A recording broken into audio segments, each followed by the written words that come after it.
Good evening बच्चों। Nalanda IAS academy Thakur द्वारा में आपका स्वागत है। मैं लवी राजपूत आपके सामने हिस्ट्री पर थोड़ी सी चर्चा करेंगे, हिस्ट्री के क्वेश्चन पर थोड़ी चर्चा करेंगे। देखो, सबसे पहले देखते हैं कि हिस्ट्री के कितने प्रारूप हैं, मतलब हिस्ट्री का बेसिकली मूवमेंट क्या है, हिस्ट्री के कितने प्रारूप होते हैं, कहाँ से इसकी स्टार्टिंग होती है। तो अगर हम हिस्ट्री की अगर हम बात करें, अगर हम देखें इतिहास के, तो इतिहास के यहाँ पर जो है वो 3 प्रारूप हैं। कितने प्रारूप हैं? 3 प्रारूप हैं। कौन कौन से हैं? तो सबसे पहले आता है, नंबर 1 पे आता है यहाँ पर क्या? प्राग ऐतिहासिक काल। क्या आता है? प्राग ऐतिहासिक काल। प्राग ऐतिहासिक काल। और दूसरे पे अगर हम देखें तो यहां पर क्या आता है? तो यहां पे आता है आद ऐतिहासिक काल। क्या आता है? आद ऐतिहासिक काल। और अगर हम तीसरे नंबर पे देखें तो तीसरे नंबर पे क्या आता है? तो तीसरे नंबर पे आता है ऐतिहासिक काल। ऐतिहासिक काल। ठीक है भैया, ध्यान रखना। तो हिस्ट्री के अगर हम देखें बेसिकली मूवमेंट के लिए, तो यहां पर इन 3 चीजों की जो है वो जानकारी देखने के लिए मिलती है। पहले आता है प्रागैतिहासिक, दूसरा आता है आद ऐतिहासिक और तीसरा आता है ऐतिहासिक। ठीक है, देखो अगर हम सबसे पहले बात करते हैं कि प्राग ऐतिहासिक काल कौन सा होता है, यानी प्राग ऐतिहासिक की टाइमिंग कौन सी है, तो प्राग ऐतिहासिक की टाइमिंग होती है उस समय की बात है कि जब जिस समय मानव जो था वो पढ़ा लिखा नहीं था और लिखित साक्ष्य भी नहीं मिले थे। तो ऐसा कहा जाता है कि जहां पर लिखित साक्ष्य कोई नहीं मिला है और ना ही पढ़ा ही नहीं गया है, मतलब जब लिखित साक्ष्य मिला ही नहीं तो पढ़ने की तो कोई ऐसी बात ही नहीं है। तो यहां पर क्या होता है कि यहां पर ना तो पढ़ा गया है और ना ही यहां पे क्या होता है, ना ही यहां पर लिखा गया है। ठीक है, लेकिन अगर हम आद ऐतिहासिक की अगर हम बात देखें तो आद ऐतिहासिक की टाइमिंग क्या होती है? तो आद ऐतिहासिक की टाइमिंग यहां पर क्या होती है कि यहां पर जो है वो लिखित साक्ष्य तो मिले हैं, लिखित साक्ष्य मिले हैं, बट यहां पर जो है वो पढ़ा नहीं गया है, पढ़ा नहीं गया है। यानी लिखित साक्ष्य तो मिले हैं लेकिन उनको पढ़ा नहीं गया है। अब मान लो किस तरीके से, जैसे मान लो इस तरीके से कोई चीज लिखी हुई है तो लिखित में तो है लेकिन इसको पढ़ा नहीं गया है कि हम इसको क्या पढ़ें, है नहीं। क्या होता था कि भाव के आधार पर ही हमें देखना होता था कि भाई ये वर्ड क्या कह रहा है, ये शब्द क्या कह रहा है। तो ध्यान रखना है कि आद ऐतिहासिक काल या आद ऐतिहासिक टाइमिंग जो है हिस्ट्री की, वो टाइमिंग है जहां पर लिखित साक्ष्य तो मिले हैं बट उनको पढ़ा नहीं गया है। ठीक है, लेकिन अगर हम देखें यहां पर ऐतिहासिक काल की या ऐतिहासिक के टाइमिंग की अगर हम बात यहां देखें तो यहां पे लिखित साक्ष्य भी मिले हैं और इनको जो है वो पढ़ा भी गया है, लिखित साक्ष्य भी मिले हैं और इसको पढ़ा भी गया है। ठीक है, ध्यान रखना है। तो प्राग ऐतिहासिक का टाइमिंग कौन सा है? तो यहां पर ना तो लिखित साक्ष्य मिले हैं ना ही पढ़ा गया है। और आदि ऐतिहासिक की टाइमिंग हम देखें तो यहां पर लिखित साक्ष्य तो मिले हैं बट उनको पढ़ा नहीं गया है। और अगर ऐतिहासिक की अगर हम टाइमिंग देखें तो यहां पे लिखित साक्ष्य मिले भी है और उनको पढ़ा भी गया है। ठीक है, देखो प्राग ऐतिहासिक में क्या हुआ है कि यहां पे ना तो लिखित साक्ष्य मिले ना पढ़ा गया, तो फिर यहां पे हुआ क्या है? यहां पे हुआ क्या है तो मैं आपको बता दूं, यहां पर जो है मानव उस समय क्या करता था, तो यहां पर मानव जो है वो पत्थरों का यूज करता था। किसका करता था? पत्थरों का जो है वो यहां पर उपयोग करता था। और पत्थरों से क्या बनाता था? तो पत्थरों से जो है वो अपने औजार बनाता था और पत्थरों से ही क्या बनाता था? अपने हथियार बनाता था। क्या बनाता था? पत्थरों से ही अपने हथियार बनाता था। तो ऐसा कहा जाता है कि मानव जो है वो इस समय जो है वो पत्थरों का यूज करता है, यानी पत्थरों से ही जो है वो औजार बनाता है, पत्थरों से ही जो है हथियार बनाता है। तो ऐसा कहा जाता है कि यहां पर पत्थर का प्रयोग देखने के लिए मिलता है। तो इसलिए इस टाइमिंग को स्टोन एज भी कहा गया है, इसलिए इस टाइमिंग को स्टोन एज भी कहा गया है। स्टोन मतलब पत्थर और एज मतलब एक टाइमिंग होता, आयु होती है। तो इस काल को जो है वो स्टोन एज भी कहा गया है। स्टोन एज क्यों कहा गया है? क्योंकि यहां पर पत्थर का यूज देखने के लिए मिलता है। मोस्टली क्या देखने के लिए मिलता है? मोस्टली यहां पर पत्थर का यूज देखने के लिए मिल रहा है और पत्थरों से मानव औजार बना रहा है, अपने हथियार बना रहा है, उसी से शिकार कर रहा है। तो इसलिए इसको स्टोन एज भी कहा गया है। और इस स्टोन एज को ही या इस स्टोन एज यानी पत्थरों के यूज के कारण ही इस काल को पाषाण काल भी कहा गया है। इस काल को पाषाण काल भी कहा गया है। तो ध्यान रखना है आपको कि प्रागैतिहासिक ना तो लिखित साक्ष्य मिले और ना ही उनको पढ़ा गया है, ठीक है। और यहाँ पे मानव जो है वो पत्थर का यूज करता है, यानी पत्थरों से ही हथियार और औजार बनाता है, इसलिए इसको स्टोन एज कहा गया है और स्टोन एज को ही यानी पाषाण काल नाम दिया गया है, ठीक है। अब हम पाषाण काल की जानकारी कुछ देख लेते हैं। पाषाण काल को कितने भागों में बांटा गया है? देखो भैया, अगर हम देखेंगे पाषाण काल को कितने भागों में बांटा गया है, तो पाषाण काल को जो है वो 4 भागों में बांटा गया है। कितने भागों में बांटा गया भैया? 4 भागों में बांटा गया। पहला भाग कौन सा होता है? तो पहला भाग होता है पुरा पाषाण काल। कौन सा होता है? पुरा पाषाण काल, ठीक है। दूसरा क्या होता है? तो दूसरा होता है मध्य पाषाण काल। कौन सा होता है? मध्य पाषाण काल। और मध्य पाषाण काल को ही जो है वो कहा जाता है लघु पाषाण काल। क्या कहा जाता है? लघु पाषाण काल, ठीक है, ध्यान रखना है। उसके बाद अगर हम तीसरे नंबर पे देखें तो तीसरे नंबर पे क्या आता है? तो तीसरे नंबर पे आता है नव पाषाण काल। क्या आता है? नव पाषाण काल। और अगर हम चौथे नंबर पे देखें तो यहां पर आता है उत्तर पाषाण काल। क्या आता है? उत्तर पाषाण काल। और उस उत्तर पाषाण काल में जो है वो तांबे की खोज करी गई थी। किसकी खोज करी गई? तांबे की खोज करी गई, इसलिए उत्तर पाषाण काल को जो है वो ताम्र पाषाण काल कहा गया है। क्या कहा गया है? ताम्र पाषाण काल कहा गया है। अब एग्जाम में क्वेश्चन कैसे बनते हैं? एग्जाम में मैंने आपको बता दो दिया कि हाँ भाई प्राग ऐतिहासिक का टाइमिंग कौन सा होता है कि ना तो कोई लिखित साक्ष्य मिला है ना ही पढ़ाया गया है, बट वहां पे पत्थरों का यूज देखने के लिए मिला है। पत्थरों से ही जो है वो मानव क्या करता है? शिकार करता है, हथियार बनाता है, औजार बनाता है, तो वही मोस्टली वहां पे देखने के लिए मिला है, इसलिए उसको स्टोन एज कहा गया। स्टोन एज यानी पाषाण काल। और मैंने आपको बताया कि पाषाण काल को भी 4 भागों में बांटा गया है, यानी पुरा पाषाण काल, मध्य पाषाण काल, नव पाषाण काल और उत्तर पाषाण काल। अब एग्जाम में क्या क्वेश्चन है? एग्जाम में क्वेश्चन ये है कि पुरा पाषाण काल में क्या क्या चीजें हुई हैं, या मध्य पाषाण काल में क्या क्या चीजें हुई हैं, या नव पाषाण काल में क्या क्या चीजें हुई हैं, और उत्तर पाषाण काल में क्या क्या चीजें हुई हैं। बात करते हैं, देखो सबसे पहले हम पुरा पाषाण काल की, कि पुरा पाषाण काल में क्या हुआ। तो पुरा पाषाण काल में आपको ध्यान रखना है सबसे पहले कि मानव आदि मानव कब था। मानव आदि मानव कब था? तो मानव जो आदि मानव था वो भैया पुरा पाषाण काल में ही था। ये ध्यान रखना है कि जो मानव मनुष्य है वो आदि मानव कब था? तो वो आदि मानव प्राग ऐतिहासिक काल में था, और प्राग ऐतिहासिक काल में भी यानी पाषाण काल में था, और पाषाण काल में भी आपका जो है वो पुरा पाषाण काल में था आदि मानव, ठीक है, ध्यान रखना। और क्या था? और यहां पे आपको ध्यान रखना है कि यहां पे जो आदि मानव था वो खानाबदोश था। क्या था बेटा? खानाबदोश था। अब खानाबदोश क्या होता है? खानाबदोश का मतलब ये होता है कि मनुष्य उस समय जो है सिर्फ खाने पर निर्भर था, मतलब खाने के लिए ही वो क्या करता है? खाने के लिए ही जो है वो शिकार करता है, अपना पेट भरता है, यानी एक तरीके से पशुओं वाली जिंदगी, जैसे कि मतलब सिर्फ खाने ही उसका मेनली फोकस है, बस उसको क्या करना है? खाने के लिए ही जो है वो जीवन यापन करना है, खाने की चीजों को ही ढूंढना है और शिकार करना है, अपना भोजन बनाना है, और कुछ नहीं। ये होता है खानाबदोश। तो आदि मानव और खानाबदोश जो है वो कब था? पुरा पाषाण काल में था। उसके अलावा सबसे मोस्टली क्या है कि यहाँ पे क्या करी गई थी? आग की खोज। क्या हुई यहां पर? तो यहां पे ध्यान रखना, यहां पे आग की खोज हुई। सबसे पहले मानव के द्वारा आग की खोज कब करी गई थी? तो ध्यान रखना प्रागैतिहासिक काल में की गई थी। प्रागैतिहासिक काल में यानी पाषाण काल में, और पाषाण काल में भी कौन से काल में? पुरा पाषाण काल में। तो पूछा जाएगा कि आदि मानव कब था मनुष्य? पाषाण काल में। खानाबदोश कब था? पुरा पाषाण काल में। और आग की खोज कब हुई थी? तो आग की खोज भी जो हुई थी वो भी हुई थी पुरा पाषाण काल में, है नहीं। अब आगे देखते हैं कि मध्य पाषाण काल को लघु पाषाण काल भी कह दिया जाता है। तो मध्य पाषाण काल में, लघु पाषाण काल में क्या हुआ है?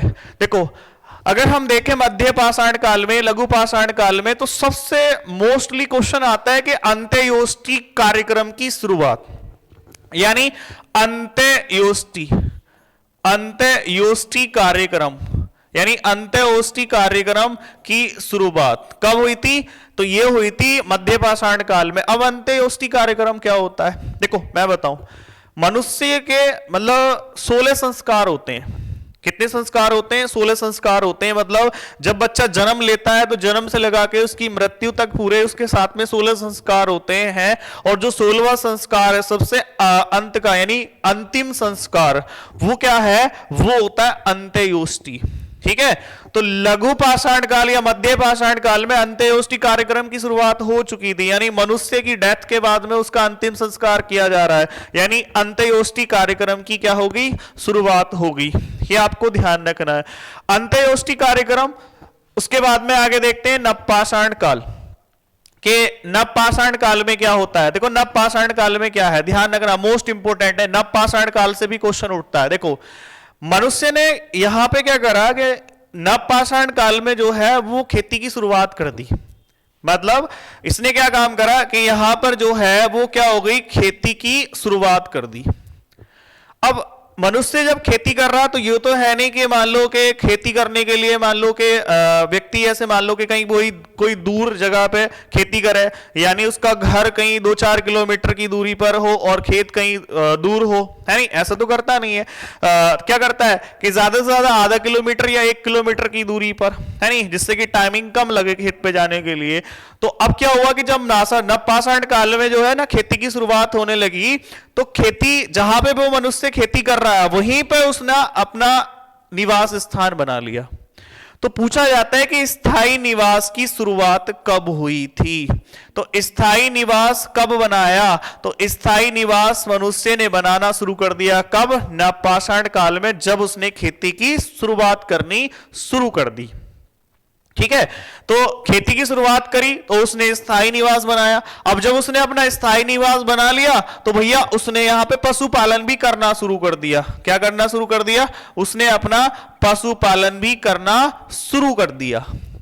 ठीक है, अब पशुपालन भी करना शुरू कर दिया और पशुपालन के साथ साथ उसने अपना एक पालतू जानवर भी बना लिया। और इसने अपना पालतू जानवर क्या बना लिया? तो इसने अपना पालतू जानवर बना लिया किसको? तो पालतू जानवर बना लिया कुत्ते को। किसको बना लिया भैया? कुत्ते को। तो यहां से क्वेश्चन बनता है क्या कि मनुष्य के द्वारा सबसे पहला पालतू जानवर क्या होता है? तो मनुष्य के द्वारा सबसे पहला पालतू जानवर होता है कौन? कुत्ता। ठीक है, तो ध्यान रखना है। तो नवपाषाण काल में क्या हुआ? नवपाषाण काल में खेती की शुरुआत हुई। खेती की शुरुआत हुई तो उसने स्थायी निवास बना लिया। स्थायी निवास बनाया तो उसने पशुपालन की शुरुआत भी कर दी। और पशुपालन में उसने सबसे पहले अपना पालतू जानवर किसको बनाया? कुत्ते को बनाया। उसके साथ साथ में आपको ध्यान रखना है पहिए का आविष्कार। पहिए का आविष्कार, ध्यान रखना है कि पहिए का आविष्कार कब हुआ? तो पहिए का जो आविष्कार हुआ है वो भी कब हुआ है? वो भी हुआ नवपाषाण काल में। ठीक है, तो जब नवपाषाण काल में खेती करी, खेती इसके बाद में स्थायी निवास बना लिया, फिर उसने अपना पशुपालन करना शुरू कर दिया। पशुपालन में उसने अपना पालतू जानवर कुत्ते को बना लिया। और यहां पे भैया पहिए की भी शुरुआत हुई। पहिए के साथ साथ में ध्यान रखना बेटा, मनका की शुरुआत क्या हुई? मनका की शुरुआत। तो मनका की शुरुआत भी जो है वो कब हुई है? वो भी नवपाषाण काल के अंतर्गत ही हुई है। ये आपको ध्यान रखना है। अब आगे चलते हैं, आगे आता है उत्तर पाषाण काल या ताम्रपाषाण काल। सबसे मोस्ट इंपोर्टेंट क्वेश्चन पूछा जाता है, तांबे की खोज कब हुई थी? तांबे की खोज कब हुई थी? तो तांबा की जो खोज हुई थी वो कब हुई थी? तो तांबा की खोज हुई थी ताम्रपाषाण काल यानी उत्तर पाषाण काल में। देखो उत्तर पाषाण काल में हुई थी तांबे की खोज। जब तांबे की खोज हुई ना तो इस काल का नाम क्या पड़ गया? यानी उत्तर पाषाण काल का नाम क्या पड़ गया? उत्तर पाषाण काल का नाम पड़ गया क्या? ताम्रपाषाण काल। ये अभी प्रीवियस ईयर पेट के एग्जाम में पूछा गया क्वेश्चन भी है कि ताम्रपाषाण काल में किस धातु की खोज करी गई या तांबे की खोज कब करी गई थी? तो ये करी गई थी उत्तर पाषाण काल में। तो उत्तर पाषाण काल को ताम्रपाषाण काल इसीलिए कहा गया है, यहां पर तांबे की खोज हुई थी। ठीक है, ध्यान रखना। अच्छे से समझ में आया होगा। फिर से एक बार देख लेते हैं क्या है कि देखो पुरापाषाण काल में क्या है, तो पुरापाषाण काल में मनुष्य क्या था, आदि मानव था। आदि मानव के साथ साथ क्या था, खानाबदोश था। खानाबदोश के साथ साथ क्या हुई थी, यहाँ पे सबसे पहले आग की खोज हुई थी। उसके अलावा मध्य पाषाण काल या लघु पाषाण काल में क्या हुआ था, अंत्येष्टि कार्यक्रम की क्या हुई थी, शुरुआत हुई थी। अंत्येष्टि कार्यक्रम मतलब अंतिम संस्कार, ठीक है। नवपाषाण काल में क्या हुआ, खेती की शुरुआत हुई। खेती उसने करी, जहां पे उसने खेती करी वहीं अपना स्थान निवास बना लिया, स्थायी निवास। उसके बाद में पशु पालना शुरू कर दिया। फिर उसने अपना एक पालतू जानवर भी बना लिया, कुत्ता बना लिया। पहिए की खोज भी आपका नवपाषाण काल में हुई। उसके अलावा मनका की शुरुआत भी कहां पे हुई, नवपाषाण काल में हुई। उसके अलावा तांबे की खोज हुई। तांबे की खोज उत्तर पाषाण काल में हुई, इसलिए इसको ताम्रपाषाण काल भी कहा गया है। देखो एक बात मैं आपसे बताऊं कि ये उत्तर पाषाण काल कैसे, देखो जब भी कोई काल चलता है ना और उस काल का अंतिम टाइमिंग होता है, मतलब उसका लास्ट टाइम होता है ना, तो वो उत्तर बन जाता है। क्या बन जाता है, उत्तर बन जाता है। जैसे मान लो मौर्य काल है नहीं, तो जैसे मौर्य काल धीरे धीरे समाप्त हो रहा है नहीं, और कोई किसी और काल की शुरुआत हो रही है, और वंश की शुरुआत हो रही है, तो जैसी मौर्य काल थोड़ा समाप्त होगा दूसरा काल आएगा, तो वो जो बीच का थोड़ा सा टाइमिंग होता है वो होता है उत्तर, यानी मौर्योत्तर काल। ऐसी क्या होता है कि जब यहां पे पाषाण काल की शुरुआत हुई ना, तो पाषाण काल पुरा पाषाण काल हुआ, फिर मध्य पाषाण काल हुआ, और मध्य पाषाण काल के बाद में नव पाषाण काल हुआ। तो जब नव पाषाण काल के बाद में पाषाण काल थोड़ा सा समाप्ति की ओर हुआ, तो वो जो टाइमिंग है वो बन गया उत्तर पाषाण काल। और उत्तर पाषाण काल को ही क्या कह दिया गया, ताम्र पाषाण काल, क्योंकि यहां पे हुई थी तांबे की खोज। ठीक है, अब दो तीन क्वेश्चन यहां से बड़े इंपॉर्टेंट है, मैं आपको बता दूं कि क्वेश्चन क्या होते हैं।